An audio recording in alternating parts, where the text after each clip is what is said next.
की चर्चा करते हैं अपने। तो ये जो मक्का और मदीना है, ये हम सब जानते हैं कि इनका पुराना नाम मख और मेदिनी था। आज भी वहाँ मक्केश्वर महादेव शिवलिंग है, वहाँ उसको ढक करके रखते हैं। जाने वाला मुसलमान उसको चूम करके आता है, जैसे हम शंकर भगवान के शिवलिंग के हाथ लगाते हैं वैसे वो उस पत्थर को हाथ लगा करके आते हैं। भारत से जो भी मुसलमान हज करने जाता है उसको हिंदू मुसलमान बोलते हैं, क्योंकि वहाँ के मुसलमानों को पता है कि भारत के जितने मुसलमान हैं ये धर्मांतरित होकर के मुसलमान बने, ये सब पहले हिंदू थे, असली मुसलमान नहीं है, इसलिए उनको हिंदू मुसलमान बोला जाता है। मुसलमान वहाँ जाता है तो मुंडन करवा के जाता है, जैसे हम हरिद्वार में जाते हैं या तिरुपति बालाजी में मुंडन करवाते हैं, किसी की मृत्यु हो जाती तो भी हम बाल कटवाते हैं। तो मुंडन करवा करके जाना हिंदू संस्कृति और सभ्यता का प्रतीक है। हमारे संत जैसे बिना सिला हुआ कपड़ा पहनते हैं वैसे ही वो कपड़ा पहन करके वहां जाते हैं, उस बिल्डिंग के चारों ओर परिक्रमा करके आते हैं, जैसे हम मंदिर में करते हैं।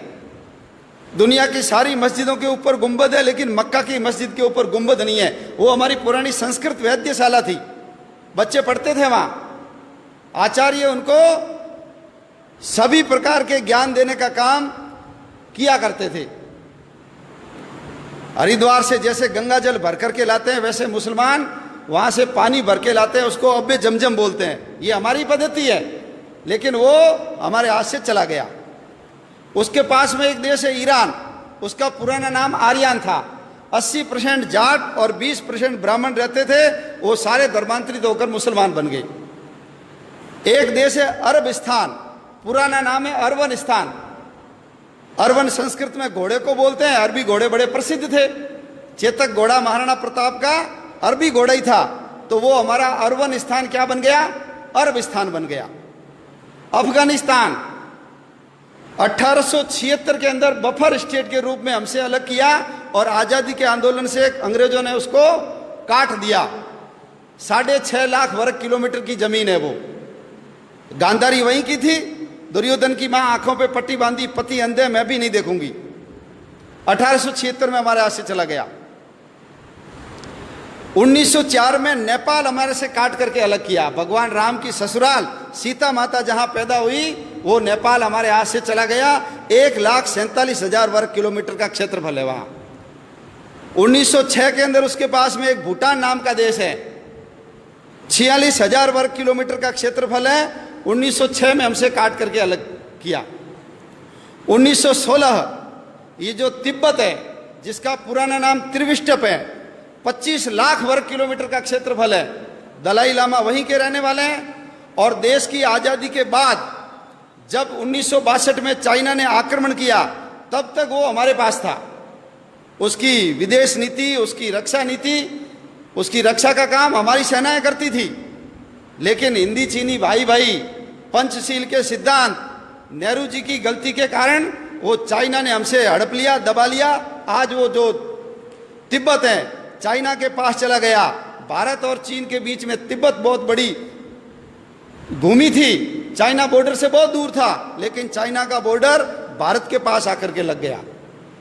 1935 भगवान राम ने जिस लंका को जीत करके सोने की लंका को ठोकर मार दी और अपने भाई लक्ष्मण को कहा जननी और जन्मभूमि स्वर्ग से बढ़कर है, वो 1935 में हमसे काट करके अलग कर दी। क्षेत्रफल कितना है, 66,000 वर्ग किलोमीटर। 1937 जिसको आज हम म्यांमार बोलते हैं, पुराना नाम है बर्मा, रंगून। याद करो, काले पानी की सजा के लिए सबको पकड़ पकड़ करके वहां ले जाते थे और सुभाष चंद्र बोस ने आजाद हिंद फौज बना करके जो हमला किया था, रंगून अपने कब्जे में कर लिया था। वो बर्मा हमारे से 1937 में अलग कर दिया गया। बर्मा का क्षेत्रफल भी 6,70,000 वर्ग किलोमीटर है। 1947 आ गया। 1947 में ये जो बांग्लादेश, उस समय उसका नाम पूर्वी पाकिस्तान था, 1.5 लाख वर्ग किलोमीटर। और ये जो पश्चिमी पाकिस्तान 8 लाख वर्ग किलोमीटर, 9.5 लाख वर्ग किलोमीटर की जमीन 1947 में हमसे काट करके अलग कर दी गई। बहुत पवित्र स्थान हमारे हाथ से चले गए। सरस्वती नदी गई, जिसके किनारे सारे शास्त्रों की रचना सारस्वत ब्राह्मणों ने की, वो हमारे यहाँ से चली गई। झेलम नदी चली गई, जिसके किनारे पर पौरस ने सिकंदर के दांत खट्टे किए थे, वो झेलम नदी गई। सिंधु नदी चली गई हमारी। हमारे 52 शक्तिपीठों में से एक शक्तिपीठ है हिंगलाज माता का मंदिर, वो हमारे हाथ से चला गया। शंकराचार्य ने जिन पीठों की स्थापना की थी, शारदा पीठ, वो हमारे हाथ से चली गई। जहां यक्ष और युधिष्ठिर के संवाद हुए थे, वो कटास राज, वो भी हमारे हाथ से चला गया। नानक देव जी जहां जन्मे, नानक देव जी जिसने बाबर को जाबर कहा और बाबर को बोला ये पाप की बारात है, इतने अत्याचार किए थे बाबर ने, मस्जिद को घुमा दिया, ऐसे नानक देव जी का ननकाना साहब हमारे हाथ से चला गया। पंजा साहब, जहां वली कंधारी ने उनके ऊपर बहुत बड़ी चट्टान लुढ़काई थी, हाथ लगा करके रोका, आज भी उसके ऊपर पंजे का निशान है, हमारे हाथ से चला गया।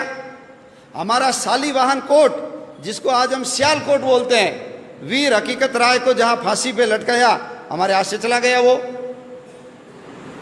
तक्षशिला का विश्वविद्यालय, चाणक्य जैसे शिक्षक और चंद्रगुप्त जैसे शिष्य जहां पढ़ते थे, वो हमारे हाथ से चला गया।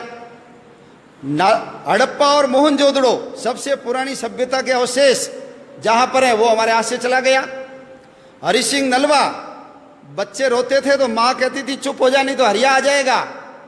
हरि सिंह नलवा ने पठानों को पीट पीट करके ये सलवार पहना दी, मुसलमानों को महिलाओं की ड्रेस पहनने के लिए मजबूर कर दिया। ऐसे हरि सिंह नलवा का जन्म स्थान हमारे हाथ से चला गया। महाराजा रणजीत सिंह की समाधि लाहौर में, लाहौर वही लाहौर है जहां जिसको भगवान श्री राम के बेटे लव ने बसाया। पुराना नाम लवपुर था, अभी उसका नाम लाहौर हो गया।